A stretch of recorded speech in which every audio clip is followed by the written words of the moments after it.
participation during a regular meeting. Mrs. Petter? Mr. Simons? Present. Mrs. Kessler? Here. Mrs. Wyder? Here. Mrs. Cleveland? Here. Mrs. Moore? Here. Mr. Carr, would you lead us in the Pledge of Allegiance? I pledge allegiance to the flag of the United States of America and to the republic for which it stands, one nation under God, indivisible, with liberty and justice for all. Thank you, sir. Motion for approval, revision of agenda. I move to approve the agenda. Second. Properly moved in second. Ms. Petter? Mrs. Kessler? Yes. Mrs. Wyder? Yes. Mrs. Cleveland? Yes. Mrs. Moore? Yes. Mr. Simons? Yes. Okay, the inspirational message, Mr. Card? Yes, we have Mrs. Dawn Bailey, principal, and her Lincoln Heights Tigers here. All right. Give us the inspirational message.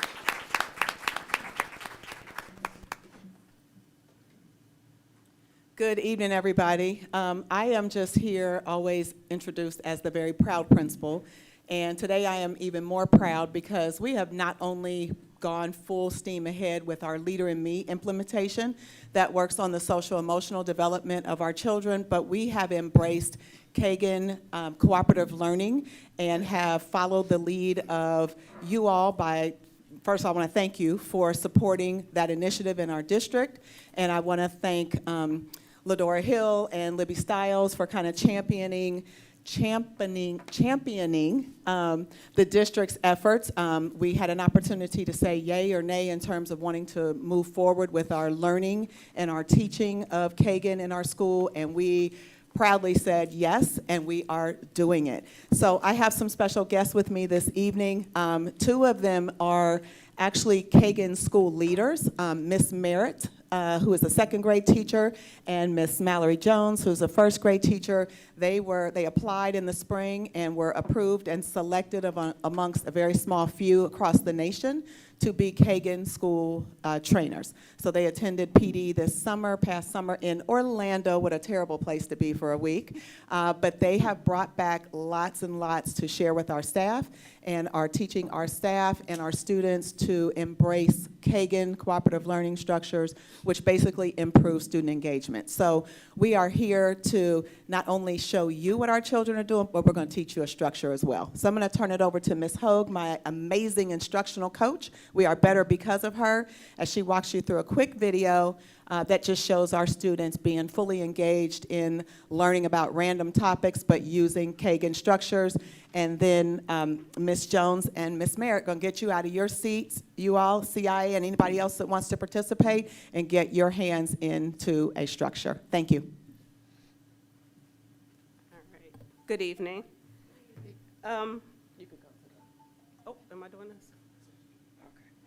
Okay.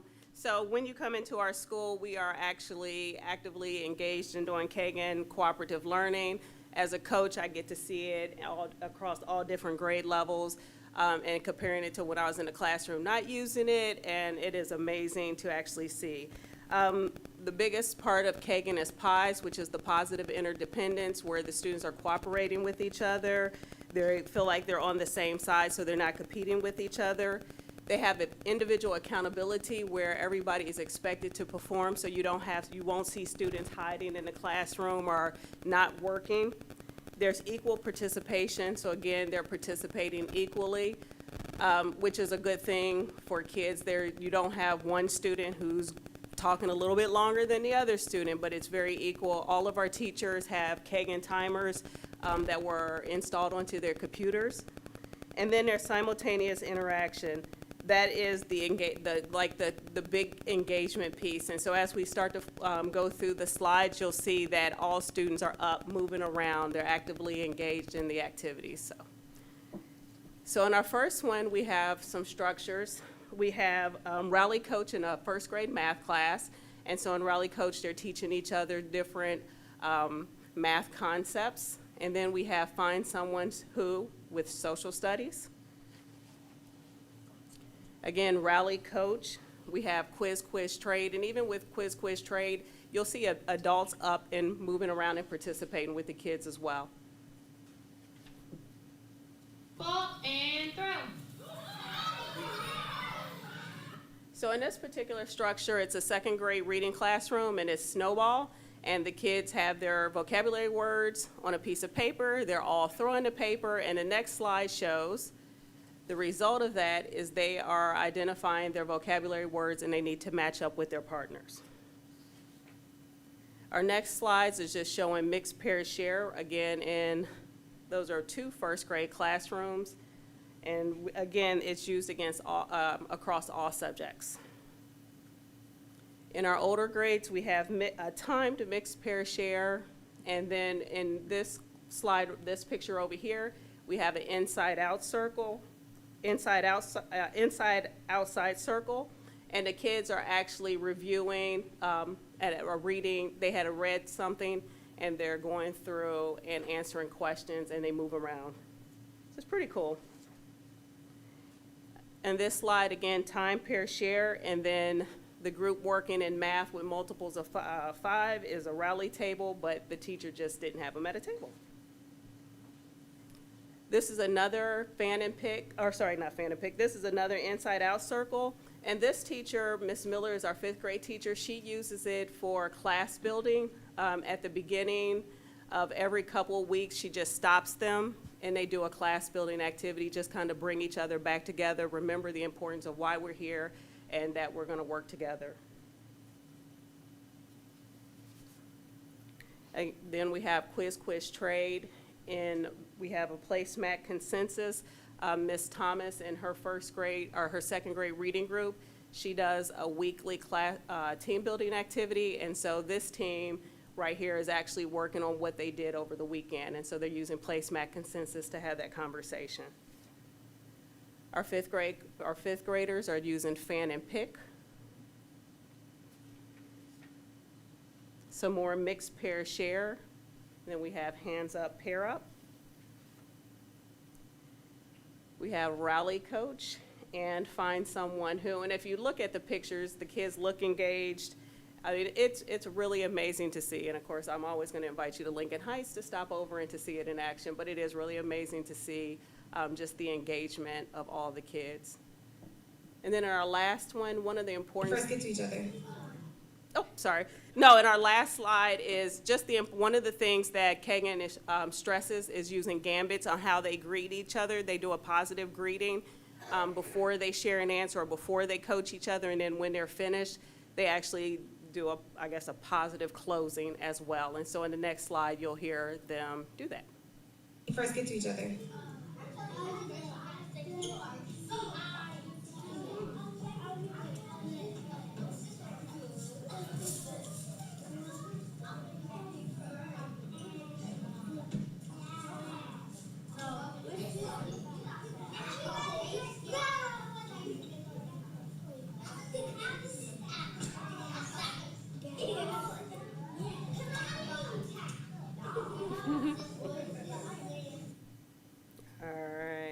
And so that's just a quick snippet of what you see in Lincoln Heights all through our days as the kids and the teachers are incorporating those Kagan structures. So now it's your turn. We are going to have Ms. Jones and Ms. Merritt come up.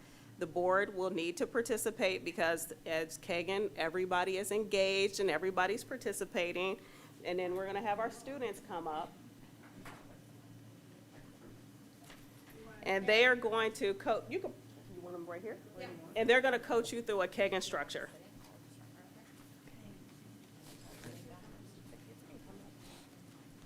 Hi, I'm Miss Jones, and I teach first grade at Lincoln Heights Elementary.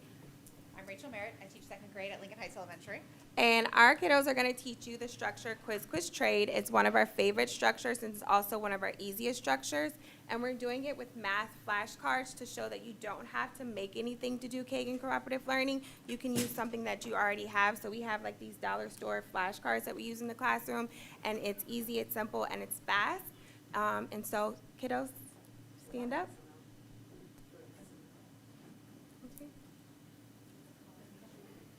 So what's going to happen, everyone's going to get a card. You're going to quiz your partner. So partner A, quizzes partner B. So go ahead, you guys go in the middle.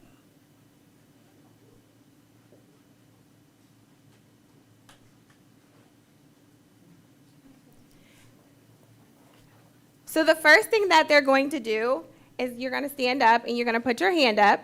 So everybody put their hand up. And you're going to find a partner. Partner A is going to quiz partner B. And then partner B is going to quiz partner A. But make sure when you you have to greet each other first. So you have to say something positive like, good evening, how's your day? Or you can say, are you having a great day? Just something as simple as that. And then partner A quizzes partner B, then partner B quizzes partner A. And make sure you tell your partner, good job, or you may need to coach your partner. And then the partners trade cards, and then you put your hands up, and you pair up with someone else. All right? Hand up, pair up.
So one of the things that we love about Kagan is that there is a universal focus signal. You ready? Nope, they don't know what that means. That's a Alani.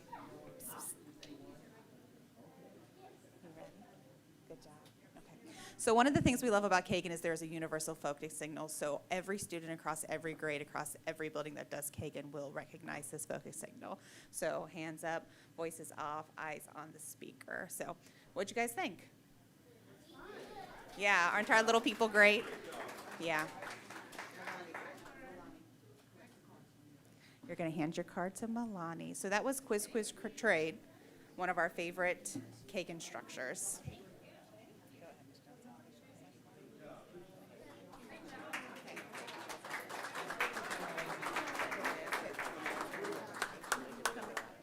Come here, Cam. As you guys are getting situated and then on with your business, I want to put Cameron on the spot. Are you ready to answer a question? All right, Cameron, what's your favorite? I'm going to have to pick you up, I think. Actually, Cameron can be very loud. It's okay. Oh, Cameron's got his own mic. Mom, don't get nervous when I'm putting him on the spot. Camera, go. All right, Cameron, what's your favorite thing about doing structures? What's your favorite thing about quiz, trade, and other structures we do when you get to work with partners? Is will you quiz the partner and say good job to them, and then fist bump, and then get a new partner, and then you probably can't find a partner, and then you go to the weight room. Awesome. Does it make learning fun? Yeah. Yeah. All right. I hope you guys had a great evening participating with us. And again, thank you for your support. And please come by anytime. There's always somebody doing a structure in any content. Thank you, and thank you to my families who continue to support our learning at Lincoln Heights, to our students that continue to shine, and to my staff, adult leaders. You make me proud. Great job.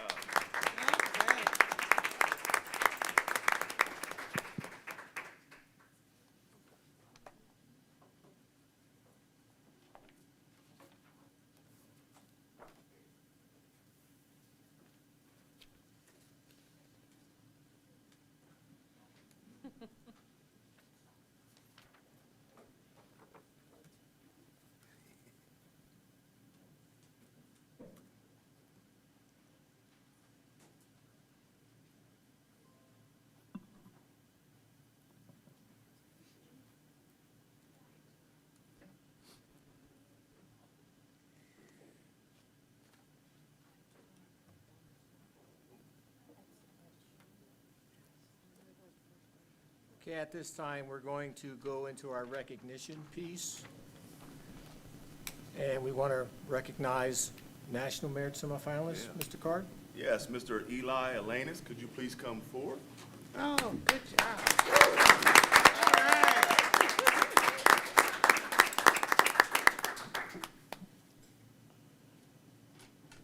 Brag about you a little bit here.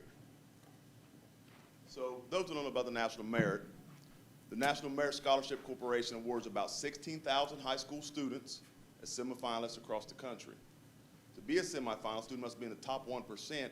You're in the top half of the top 1% on the PSAT. So we can clap for that. Semifinalists who advance to the finalist level must submit a scholarship application that includes information about their academic record, leadership abilities, and community and school activities. About 90% or so of semifinalists become finalists, and about half of the finalists win National Merit Scholarships. So we are very proud of you. Great job, young man. I gotta get a photo.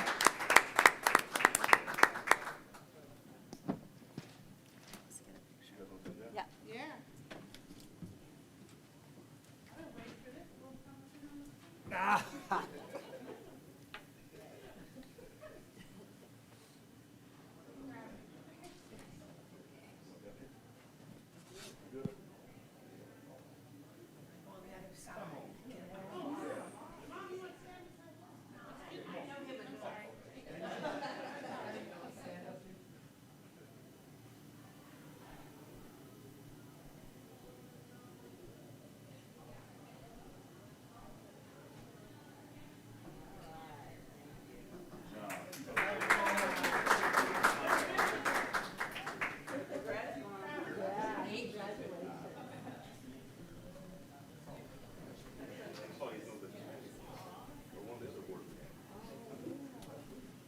Maybe I should have been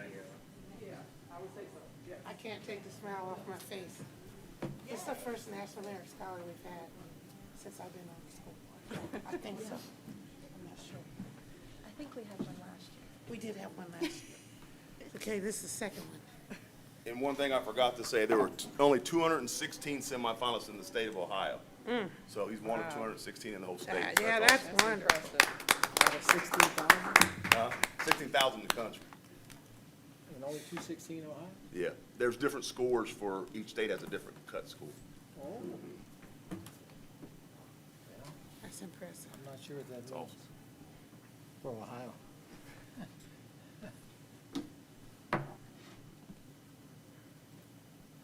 Okay, there's a proclamation. Mr. Card? Yes, Mr. Fricky is going to read the proclamation this evening about National School Bus Safety Week, October 21 through the 25th, 2024. Good evening, everybody. Good evening. The board wishes to proclaim the following. Whereas school bus safety is an American tradition, and whereas we are proud of the drivers who put safety first, and whereas we recognize that community knowledge and support is needed in our effort to provide safe transport of students, and whereas we know that safety depends partly on the continued education of partners, community, and students on safety needs, and whereas our nation is celebrating the week of October 21st through the 25th, 2024 as National School Bus Safety Week, with the theme, Safety First, Safety Always. Now, therefore, be it resolved that the Princeton Board of Education does proclaim the week of October 21st through the 25th, 2024 as National School Bus Safety Week in the Princeton City School District, and encourages the observance of this special time by the cities and villages, as well as the parents and residents of the school district to support the safety of our children. Thank you. Thank you, sir. Thank you. Thank you.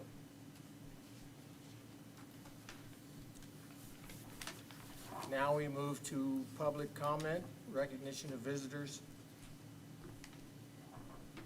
We have one. Okay, Mr. Tom Burton.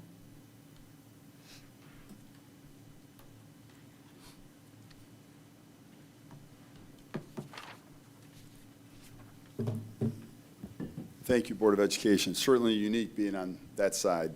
I did want to address the upcoming levy as a proud father of 3 graduates and a former employee of Princeton and a current resident of the district. I stand before you today with a message of progress, unity, and a brighter future for the district. Celebrating a remarkable achievement as a district, earning 4 out of 5 stars on the State Accountability Report. This accomplishment is unbelievable. Showcases the relentless pursuit of the district, showcases a direct reflection of the hard work and dedication of the Board of Education, visionary superintendent, treasurer, the administrative team, the unwavering commitment to our students, shaping an environment where each student can thrive. Not so long ago, our district faced challenges back in 2018, 2019. In fact, I was superintendent at that point. I'm not proud to say, but it's true. We were a one-star, comparable one-star district. We were a D district. Going out and about in the community, talking to members, they were really upset about the academic performance of the district at that time. We made promises as a district. People in this very room made promises that we can and will do better, and the district did. And in fact, it's thrived even more after passing the levy, earning 4 out of 5 stars, as I mentioned, outperforming many of the districts that are around us. The community rallied, believing in the promises to elevate academic performance. Today, I'm proud to say as a resident that the progress is notable, unprecedented when you look at comparable districts. Performance is higher than it's been in more than a decade. This is a testament of the tireless efforts of the teachers and staff whose passion and dedication uplifted our students and continue to do that daily. It's the students themselves who stand as a beacon of hope and potential, demonstrating resilience, curiosity, and a desire to learn. Even as complexities have increased, an understanding, and I understand that the staffing levels have remained relatively consistent. I believe maybe a slight increase in staffing over 2019 levels. This demonstrates a miraculous feat of resourcefulness and adaptability. Despite these challenges, our community's unwavering support has been pivotal, providing the old adage true, we're stronger together. Let's not rest on this just yet. The path to excellence is ongoing. It requires the continued support of our entire community. We stand at a critical juncture where the passage of this levy is essential, not just for sustaining, but enhancing the quality education that our children deserve. It's an investment in their future. Once again, it's investment in their future, the kids. The future of the entire community depends on it. I urge the community to come together once more. If there are concerns about communication or transparency, Let's address them constructively and individually. Set up times where this administration, Board of Education, will meet with you and will address those issues. Let's not hold these issues and hold our children hostage. Their future should not be held hostage. Our children should never bear the weight of adult disagreements. Their education, their dreams, and their potential should always come first. This is a call to action for each resident who believes in the power of education. By voting for the levy, you're not just supporting a district, but securing a future filled with possibilities of our children. Your vote for the levy is a vote for continued excellence, new opportunities, and sustained growth. In closing, I want to express my deepest gratitude for the staff, the teachers, Board of Education, Superintendent, Treasurer, the incredible administrative team, and every unsung hero in the district. Together, let's ensure we never take a step backwards. We cannot move backwards. This community is too strong, too proud to let that happen.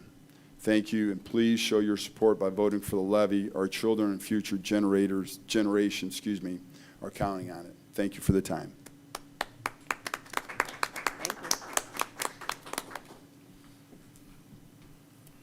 Thank you, Mr. Burden.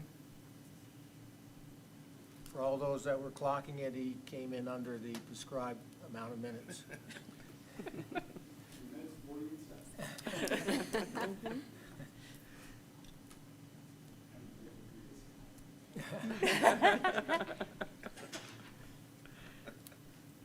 Okay, consent agenda. Need a motion for approval of consent agenda. I move to approve the September 2024, oh, wait a minute. Second. Consent agenda. A motion Second. to approve. Thank you. She seconded it. Properly moved, we believe, and seconded. Is better? Mrs. Wyder? Yes. Mrs. Cleveland? Yes. Mrs. Moore? Yes. Mr. Simons? Yes, Mrs. Kessler? Yes. motion passes.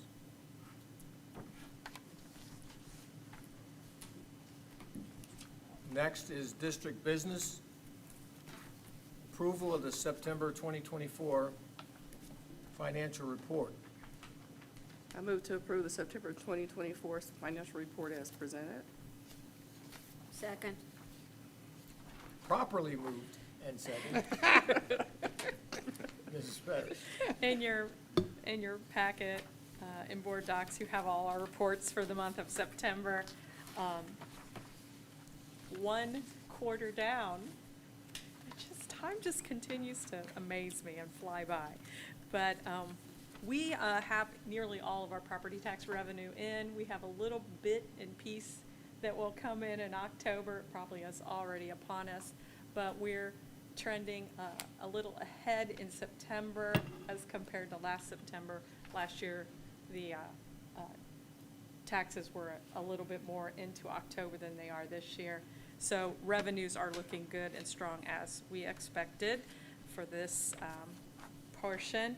On the expense side, just wanted to let you know that you are starting to see the capital outlay line climb up. That was our new capital outlay plan. We did a lot of great work this summer on roofing and asphalt repair, and so we're seeing those expenses all come in, but that's in the forecast and as planned. And again, you'll see on this chart, they've added some new bubbles here too, green and red bubbles, so it's great to look at that, easy to see. I have a new format that we might try after we approve the forecast, but again, just mentioning, you're gonna see both this building line and this equipment line are the capital outlays that you're seeing those as higher than last year. And the other increase you're seeing is our negotiation of contract with First Student. That was higher than it has been in the past, so you're seeing transportation costs also climb up a little bit, all in the forecast at this time. This is the final ESSER report. Well. You see there's nothing on this side. So it's gone. It's all done. We did not spend $21.88. What?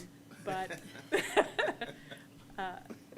I think the state will be okay with that. We did a great job. You did an outstanding So, job, you and your staff. The team, it's the The whole team. district. I just take care of the numbers. They do the Thank work. So, Thank you. happy to have that behind us.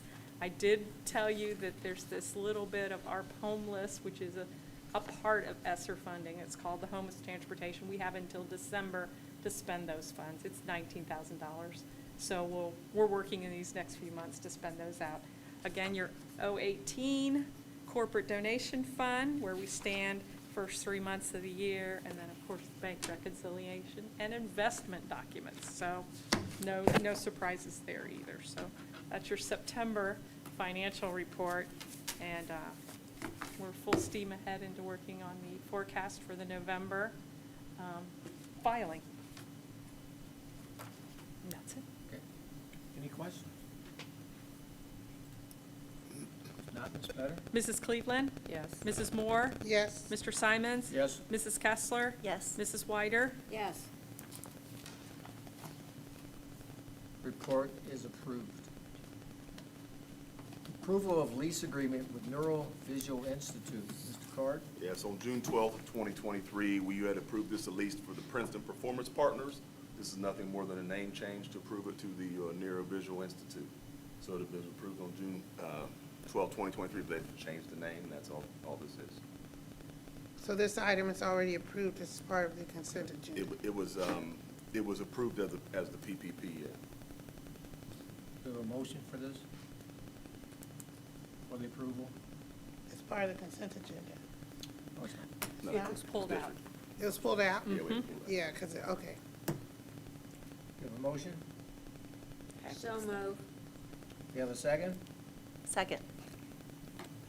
Properly moved and second. Any more questions? If not, Ms. Better? Mrs. Moore? Yes. Mr. Simons? Yes. Mrs. Kessler? Yes. Mrs. Whiter? Yes. Mrs. Cleveland? Abstain.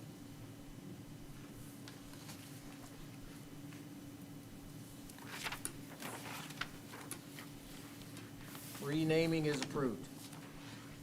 On the back page, under discussion, is academic update.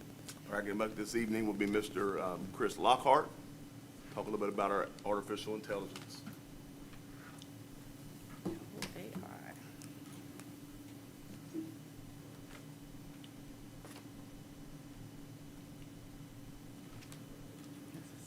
That's a problem with technology earlier too, so we'll work with it.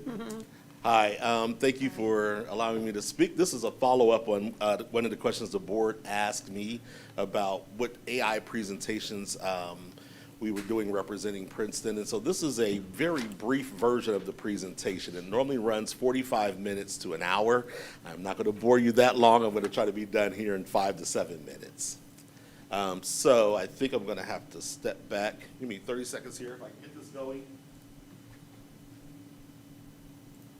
Mr. Carter, you gonna forward that presentation to us? We sure will. Okay. All right. So the presentation talks about policy and policies for school districts. There's a lot of talk about the technology and the application. So what I focused on is the policy.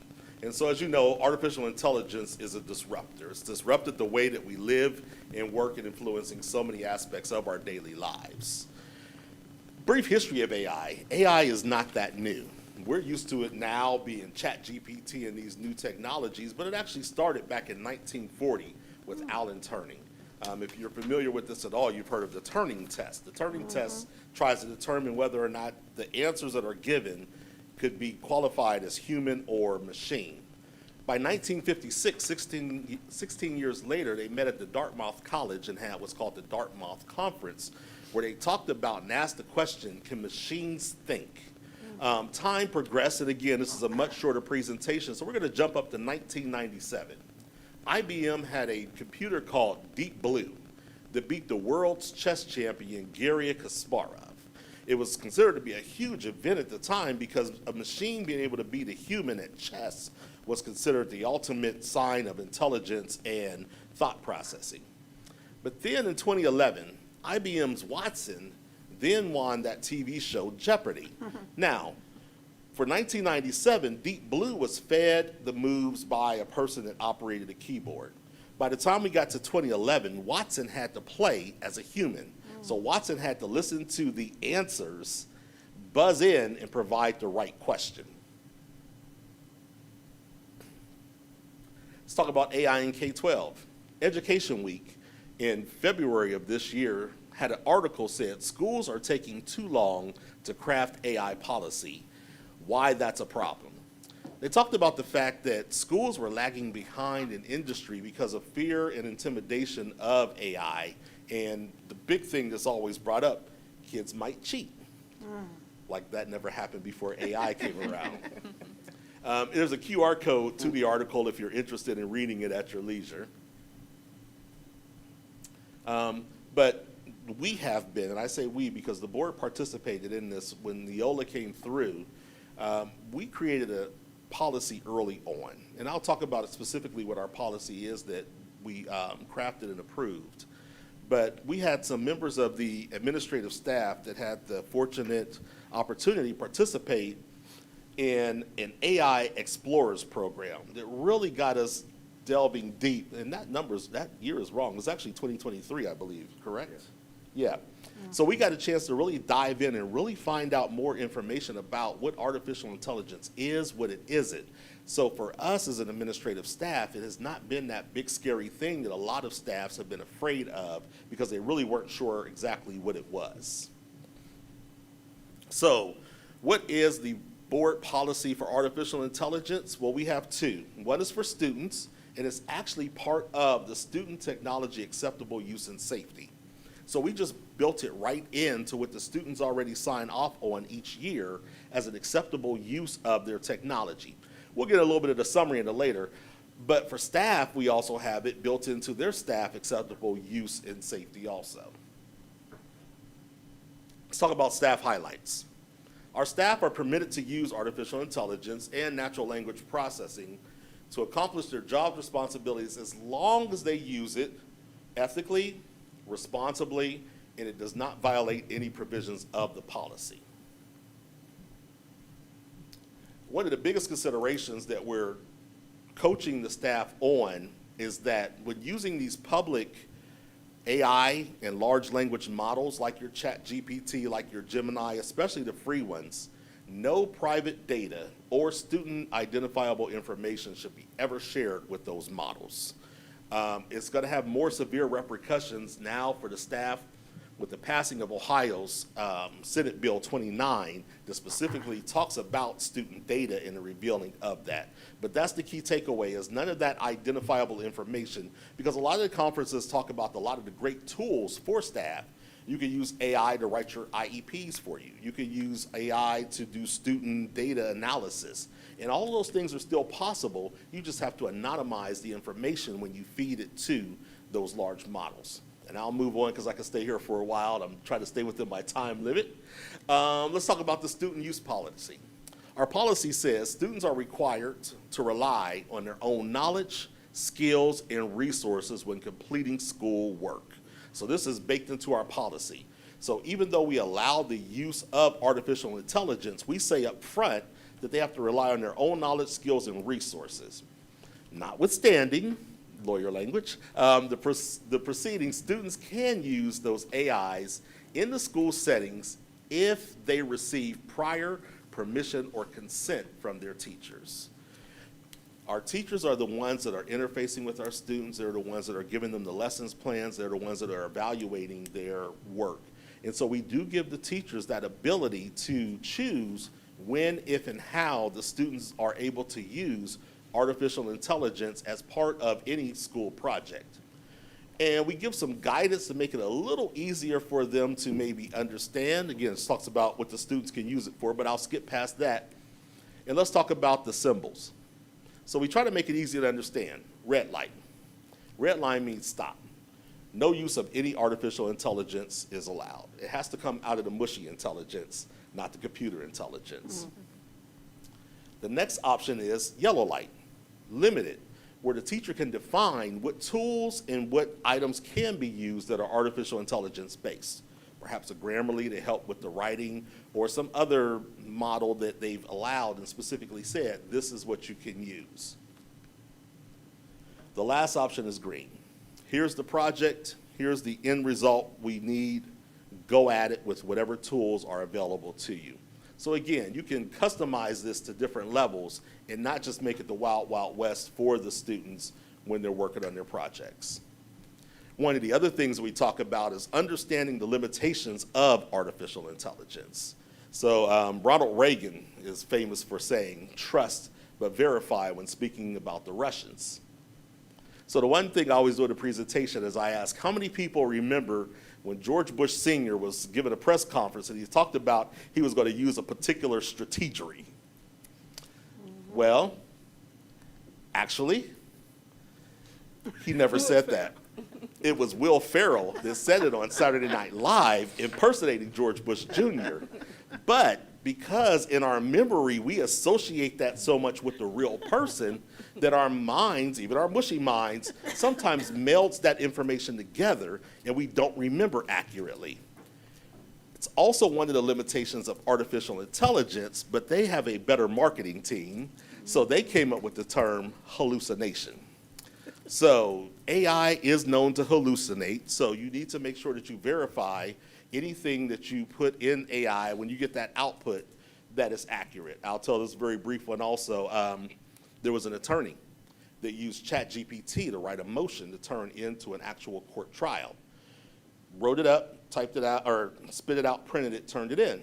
Well, it turned out some of the law references, the sites that he used, were completely made up by the artificial intelligence. And while we laugh, it cost him his law license, because when you turn that paper in, you're attesting that you verified that everything in there is true. And so because of that, he is no longer able to participate in court anymore. He lost his bar license. Wow. So in summary, artificial intelligence is here to stay. I commend the board for being forward thinking. When Viola came in and we kind of went through all the different scenarios with some assistance from the administrative staff about whether we would and would not include it. We were one of the first ones in Southwest Ohio, which is why we got featured on TV because of our progressive, and why I've been asked to speak a couple times about it because of your progressive thoughts and works. Any questions? Thank you for your time. Thank you. Good job. Good job.